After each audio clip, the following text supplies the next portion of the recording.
नमस्ते छात्रों। आज हम दो लघु कथाएँ इस पाठ का अध्ययन करेंगे।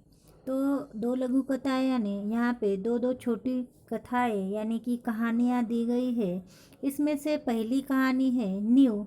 नींव यानी जड़ जिसे कहा जाता है, और इस कहानी का लेखन किया है हरि जोशी जी ने। तो नींव ये कहानी देखने से पहले हम देखते हैं लेखक का जीवन परिचय। हरि जोशी जी का जन्म 1943 खुड़िया मध्य प्रदेश में हुआ है। सेवानिवृत्त प्राध्यापक हरि जोशी जी की साहित्यिक रचनाएं हिंदी की लगभग सभी प्रतिष्ठित पत्र पत्रिकाओं में प्रकाशित होती रही है। आपको गोयनका सारस्वत सम्मान, वागीश्वरी सम्मान प्राप्त हुआ है। आपकी प्रमुख कृतियां हैं पंखुरिया, यंत्रयुग, अखाड़ों का देश, सिरहसल जारी है, व्यंग के रंग, भेड़ की नियति, आशा है, सानंद है आदि प्रमुख कृतियाँ प्रसिद्ध है। इन्होंने इस कहानी के माध्यम से हमें क्या बताया है यह हम देखते हैं। तो ये जो लघु कथा है, इस लघु कथा के माध्यम से यहाँ पे लेखक हमें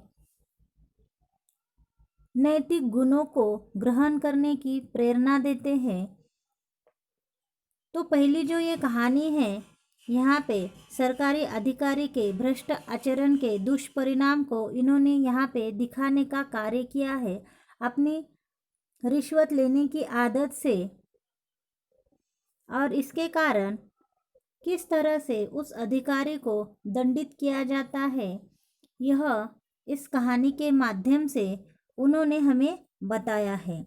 तो कहने का तात्पर्य यह है कि इस लघु कथा में लेखक ने हमें ये बताया है कि बुरे काम का फल बुरा ही मिलता है, तो बुरे काम कभी नहीं करने चाहिए। यही इस कहानी के माध्यम से देखना है। तो आइए देखते हैं हम कहानी। बहुमंजिला इमारत की दीवार नींव से उठ रही थी। ठेकेदार नया था। भयभीत सा वह एक तगारी सीमेंट और 5 तगारी रेत के मसालों से ईंटों की जुड़ाई करवा रहा था। अगले दिन अधिकारी महोदय आए। उन्होंने काम के प्रति घोर असंतोष व्यक्त किया। महोदय बोले, ऐसा काम करना हो तो कहीं और जाइए। तो यहाँ पे एक ठेकेदार है जो कि ईमानदार व्यक्ति है, और बहुमंजिली इमारत की दीवार को नींव से उठाने का कार्य वो कर रहा था, यानी कि उस इमारत को बांधने का कार्य वो कर रहा था। एक तगारी का अर्थ यहाँ पे ये होता है बड़ा सा घमेला। तो ईंटों के अंदर जो भी मसाला भरा जाता है या जिस मसाले को तैयार किया जाता है, उसमें सीमेंट और रेत को बराबर से वो मिलाकर दीवार को नींव से उठाने का कार्य कर रहा था। लेकिन ये इमारत देखने के लिए वहाँ पे एक अधिकारी इस इमारत का निरीक्षण करने के लिए आते हैं। तो इस ठेकेदार के प्रति वो असंतोष व्यक्त करते हैं। असंतोष का अर्थ होता है नाराजगी व्यक्त करते हैं, और उन्हें कहते हैं कि ऐसा काम यहाँ नहीं होगा। अगर आपको ऐसा काम करना है तो कहीं और जाइए। मतलब ये जो अधिकारी है, ये अधिकारी इस काम से संतुष्ट नहीं है। ये काम इन्हें पसंद नहीं आ रहा है। अगले दिन संशयित नए ठेकेदार ने 1 तगारी सीमेंट और 3 तगारी रेत के मसालों से ईंटों की जुड़वाई की। संबंधित अधिकारी आए। उन्होंने नींव की दीवार पर एक निगाह डाली और गर्म हो गए। इस बार ठेकेदार को अंतिम चेतावनी दी, यदि कल तक काम में पर्याप्त सुधार नहीं किया गया तो काम बंद करवा दिया जाएगा। दूसरे दिन और वहाँ पे वो अधिकारी आते हैं और ठेकेदार की तरफ संशय से वो देखते हैं। लेकिन ठेकेदार पहले से ही वो अपना काम अच्छे से कर रहा था। जिस तरह से वो ईंटों के अंदर भरने का मसाला तैयार कर रहा था, उसमें और भी वो सुधार करता है, यानी कि सीमेंट और 3 तगारी रेत, इस तरह से वो ईंटों की जुड़वाई करने में लग जाता है। लेकिन अधिकारी जो है, वो अधिकारी इस काम से भी संतुष्ट नहीं है, और वो निगाह डालना यहाँ पे इसका अर्थ होता है जैसे कि वो काम को क्या कर रहा है, देख रहा है। तो काम के प्रति उसके मन में एक असंतोष है।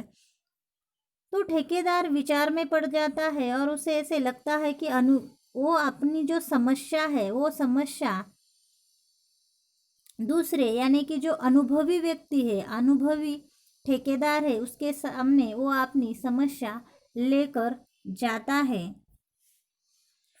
जब नए ठेकेदार की समझ में बात नहीं आई तो उसने एक अनुभवी ठेकेदार से इस समस्या पर उसकी सलाह चाही। अनुभवी ठेकेदार ने बताया कि ये महोदय रिश्वत चाहते हैं, इसीलिए काम में कमी बता रहे हैं। नया ठेकेदार ईमानदार था, वह रिश्वत लेने और देने को अपराध समझता था। उसने भ्रष्ट अधिकारी को पाठ पढ़ाने का निश्चय कर लिया। ये जो ठेकेदार है वो ठेकेदार बहुत ही ईमानदार व्यक्ति था और इतना अच्छा काम करने के बाद भी अधिकारी काम से क्यों संतुष्ट नहीं है, इसके ऊपर वो विचार करने लगा। बहुत विचार करने के बाद उस समस्या का हल उसे नहीं मिला। तब यही समस्या लेकर वो अनुभवी ठेकेदार के पास पहुंच जाता है और सारी जो बातें हैं, किस तरह की बातें यहाँ पे घटित हुई है, ये सारी बातें अनुभवी ठेकेदार को समझाता है या उसके सामने वो वार्तालाप करता है। तो अनुभवी ठेकेदार के समझ में जल्दी से ये आया कि ये जो अधिकारी है वो अधिकारी रिश्वत चाहता है, भ्रष्ट है, इसीलिए तुम्हारे काम में वो कमियां निकाल रहा है। नया ठेकेदार ईमानदार था और उसे ये ऐसा लगता था कि रिश्वत लेना और देना दोनों भी अपराध है, गुनाह है। इसीलिए वो एक मन ही मन में विचार करता है और ऐसे सोचता है कि इस अधिकारी को तो पाठ पढ़ाना ही चाहिए और उसे पाठ पढ़ाने का वो निश्चय कर लेता है। अगले ही दिन अधिकारी महोदय निरीक्षण करने आए। ठेकेदार ने उन्हें रुपये से भरा लिफाफा पकड़ा दिया। अधिकारी प्रसन्न होकर जैसे ही जाने लगे वैसे ही एकाएक वहां उच्च अधिकारी आ गए। अधिकारी महोदय रिश्वत लेते हुए रंगे हाथ पकड़े गए। तो देखो, ये जो ठेकेदार है, ये ठेकेदार इस अधिकारी को पढ़ाने के बारे में विचार करता है, दृढ़ संकल्प करता है और अगले दिन जैसे ही वो अधिकारी कार्य देखने के लिए या बिल्डिंग का काम देखने के लिए आते हैं, तभी ये जो ठेकेदार है वो लिफाफा मतलब पैसों से भरा जो बैग होता है वो उस अधिकारी के हाथों में थमा देता है। और जैसे ही ये जो अधिकारी को देता है तो उतने में ही वहाँ पे उच्च अधिकारी आ जाते हैं और ये जो रिश्वत लेते हुए रंगे हाथ इस अधिकारी को पकड़ते हैं। और इसकी ये जो बातें हैं, ये सारी जो तरकीब है इस ठेकेदार ने बनाई थी और इसके पहले ही उसने उच्च अधिकारी के पास इस अधिकारी की शिकायत दर्ज की थी। वस्तुतः रात में ही ईमानदार ठेकेदार ने अधिकारी महोदय के खिलाफ उच्च अधिकारी के पास शिकायत दर्ज की थी। तो उच्च अधिकारी भी ईमानदार व्यक्ति थे। उन्होंने कहा, कुछ एक भ्रष्ट अधिकारियों के कारण ही पूरा प्रशासन बदनाम होता है। उन्होंने भ्रष्ट अधिकारी को दंड दिलाने का निर्णय ले लिया। सच ही कहा है, बुरे काम का बुरा नतीजा। ठेकेदार और उच्च अधिकारी की ईमानदारी का